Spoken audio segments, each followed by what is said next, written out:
Imagine this. You're handed a completely empty server rack, and your mission is to build the entire digital nervous system for a global company, right from scratch. Sounds like a huge job, right? Well, today, we're going to demystify that entire process.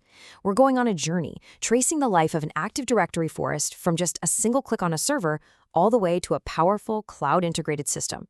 So if you're prepping for that big exam, trust me, this is the big picture you've been looking for. Let's dive in. It all really starts with this one question. Every massive corporate network you can think of, with all its thousands of users and computers, it had to start somewhere. We're going to follow that story from a tiny digital seed to a sprawling global ecosystem. And that story, well, it kicks off right here in Act 1, the creation. Before a single person can log in, before any rules can be set, the forest itself has to be born from one thing: the very first domain controller. So what is this thing we're actually building? It's called Active Directory Domain Services, or ADDS for short. And the best analogy is right here. It's like the master phone book for your entire network. But honestly, it's way more than that. It doesn't just list who everyone is. It controls who gets to do what, who can access which files, basically everything, from the CEO right down to the brand new intern. It is the absolute heart of identity and access for any company running on Windows. The actual creation process is surprisingly simple. It's mostly just clicking next in a wizard. You install the role, then you promote the server. But listen up, because the pivotal moment is step number 3. When you're building that very first server, you have to select Add a New Forest. That one little click, that's the big bang moment for your entire directory. Everything that comes after, every single user, computer, and policy, it all grows from this one single decision. Okay, so the forest exists. It's alive. But you can't just plant it and walk away. It's a living, breathing system. And to keep it healthy and efficient, and frankly, to prevent total chaos, it needs a set of specialized governors and some powerful tools to manage it as it grows. All right, get your highlighters out, because this is pure exam gold. To handle certain critical tasks, Active Directory uses these 5 FSMO roles. Just think of them as specialized jobs that only one server can have at a time to prevent any conflicts. The schema master is like the architect, defining what's possible. The RID master hands out all the unique IDs. You absolutely have to know these 5 roles. Their scope, is it forest-wide or just in one domain, and what their job is. They're basically the board of directors, keeping the whole thing running smoothly. So how do you actually manage all the people and computers in this growing forest?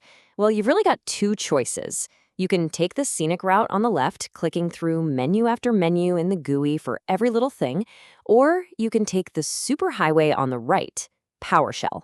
The GUI is slow, it's easy to make a mistake, and it just doesn't scale. PowerShell is fast, it's repeatable, and honestly, it's the only way to manage anything bigger than a tiny office. And this is what that power looks like. This one little piece of code can take a spreadsheet from HR with, say, 100 new hires, or even 1,000, and create accounts for every single one of them. And not just create them, but put them in the right groups with the right settings, all in a matter of seconds. This isn't just a nice to have, it's how modern businesses run. In the AD world, automation is king. So your forest is humming along, but guess what? The company is a hit.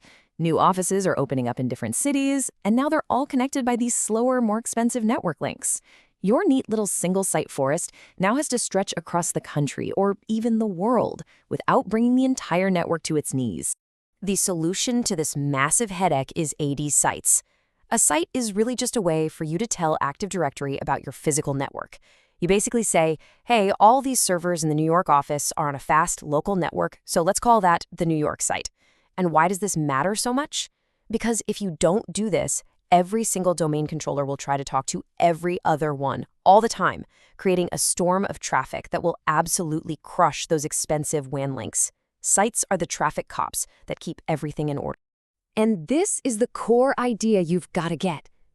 Inside a site that's intrasite, changes replicate almost instantly. A user resets their password and boom, seconds later, every DC in that building knows about it.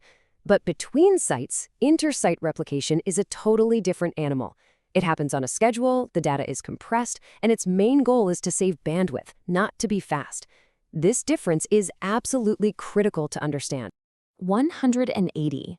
Just let that number sink in for a second. That's how many minutes Active Directory will wait, by default, to replicate a change between 2 different sites. That's 3 hours. 3 hours. Think about what that means. You set up a new office, and if you don't change the setting, a user who resets their password at headquarters might not be able to log in at the new office for up to 3 hours. This is exactly why you have to actively manage your sites and replication schedules. Okay, our forest is huge now. It's spanning cities. But with great size comes great risk, right? You can't just make every IT person a full-blown domain admin. That's a recipe for absolute disaster. You need a way to hand out power securely without making the main IT team a bottleneck for every little request. So you might be thinking, why not just make the help desk team domain admins? Problem solved. Well, let me tell you why that's a terrible, terrible idea. First, it's a massive security risk. You're just handing out the keys to the kingdom. It doesn't scale at all, and it completely violates the most fundamental rule of security, the principle of least privilege. You only give people the exact permissions they need to do their job and nothing more. One wrong click from someone with too much power can cause catastrophic career-ending damage. So what's the secret? How do you do it right? It's all about smart structure. You build a logical hierarchy of what are called organizational units, or OUs, that actually mirrors your company structure. For example, you group all the users from the Boston office into a Boston Users OU. By doing that, you've created a perfect little container that you can assign specific permissions to. This is the foundation of smart, scalable security. And once you have that structure in place, the rest is actually pretty easy. You just use the delegation of control wizard. You right-click the OU, you pick a group, like the Boston Help Desk team, and you give them only the specific tasks they need, like reset user passwords. And that's it. Now they can help their own users without ever having the power to break anything else. It's secure, it's efficient, and it's the professional way to manage a large environment. And that brings us to the final chapter in our forest's life. The world has changed. The business now depends on cloud apps and needs crazy high levels of availability. That traditional on-premises forest, which used to be the king of the castle, now has to evolve. It has to extend its branches into the cloud to survive and thrive in the modern world. Okay, pay close attention here, because this is a classic exam topic that trips up so many people. When we say AD in Azure, we could be talking about two totally different things. On the left, you've got ADDS running on an Azure virtual machine. This is literally your good old Active Directory. It's just living in an Azure data center instead of your server closet. On the right, you have Azure AD. This is a completely different, modern, cloud-native service built from the ground up for things like Office 365, SaaS apps, and modern security. Knowing when to use which one is absolutely key. So why would you bother putting a traditional domain controller on an Azure VM? Well, the reasons are actually pretty huge. It gives you incredible redundancy for disaster recovery.